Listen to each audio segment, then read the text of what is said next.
नमस्कार। आज हम 15 अगस्त पर थोड़ी गहराई से बात करेंगे। हमारे पास कुछ स्रोत हैं और कोशिश ये रहेगी कि हम समझें कि ये तारीख मतलब क्यों अपनी अहमियत रखती है, सिर्फ इतिहास के लिए नहीं बल्कि आज भी। इसकी जो विरासत है वो थोड़ी जटिल सी लगती है ना। हाँ, बिल्कुल। हम सब जानते हैं 15 अगस्त 1947 भारत को आज़ादी मिली, करीब 200 साल की ब्रिटिश हुकूमत के बाद। लेकिन इन स्रोतों को देखें तो लगता है कि ये सिर्फ एक घटना नहीं थी, कई सारे जज्बात, कई घटनाएं जुड़ी हैं इससे। तो उस दिन असल में हुआ क्या था, माहौल कैसा था, स्रोत क्या बताते हैं इस बारे में? बिल्कुल, देखिए 15 अगस्त 1947 सिर्फ एक घोषणा का दिन नहीं था। वो एक प्रक्रिया थी। लॉर्ड माउंटबेटन ने सत्ता सौंपी, ब्रिटिश राज का अंत हुआ, ये तो हुआ ही। लेकिन स्रोतों में ना उस दिन के मिले-जुले माहौल का जिक्र मिलता है। एक तरफ तो आजादी का जबरदस्त उत्साह था। हाँ, जाहिर है।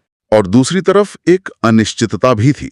दिल्ली में जैसा एक सोर्स बताता है, आधी रात को जैसे ही घोषणा हुई, जश्न शुरू हो गया था।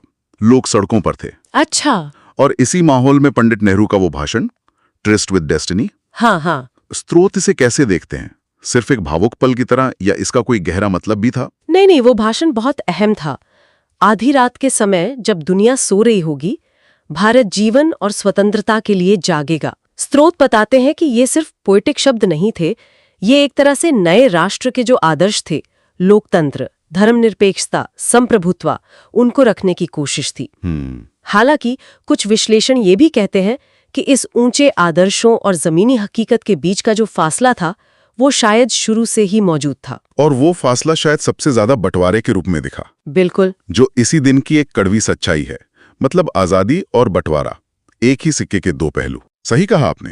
ये समझना बहुत जरूरी है और स्रोत इस पर काफी जोर देते हैं कि 15 अगस्त सिर्फ भारत की आजादी का दिन नहीं है, बल्कि भारत और पाकिस्तान के जन्म का, यानी विभाजन का भी दिन है। अच्छा। और ये आजादी एक बहुत भारी मानवीय कीमत पर मिली थी। विस्थापन, हिंसा, लाखों लोगों की जिंदगियां उजड़ गईं।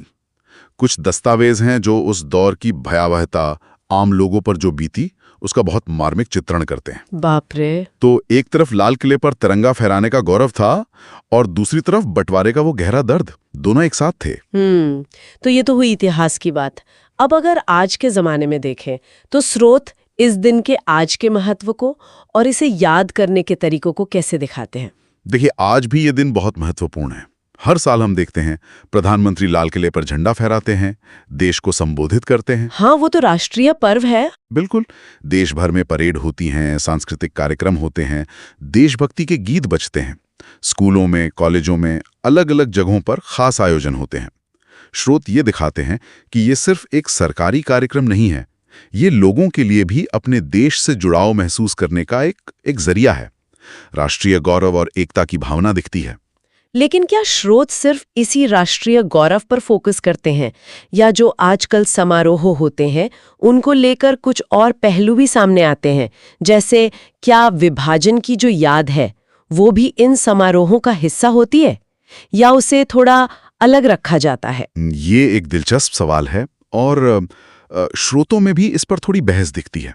ज्यादातर समारोह जो हैं वो आजादी के जश्न पर ही केंद्रित होते हैं, खुशी पर, गौरव पर। हाँ, स्वाभाविक है। लेकिन कुछ विचारक हैं, जैसा स्रोतों में जिक्र है, उनका मानना है कि 15 अगस्त की पूरी कहानी समझने के लिए बंटवारे की याद को भी साथ रखना जरूरी है। ये एक बहस है कि राष्ट्रीय पहचान बनाते वक्त हम इतिहास के किन हिस्सों पर ज्यादा जोर दें, किन पर कम।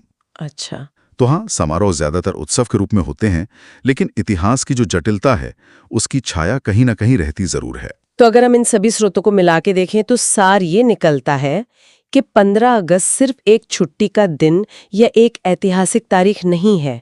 ये स्वतंत्रता की खुशी है, नेहरू का वो भविष्य का सपना है, बंटवारे का भयानक दर्द है, और आज के राष्ट्रीय उत्सव, इन सब का एक जटिल सम्मिश्रण है। बिल्कुल सही। और इसकी गूंज आज भी सुनाई देती है, अलग अलग तरीकों से।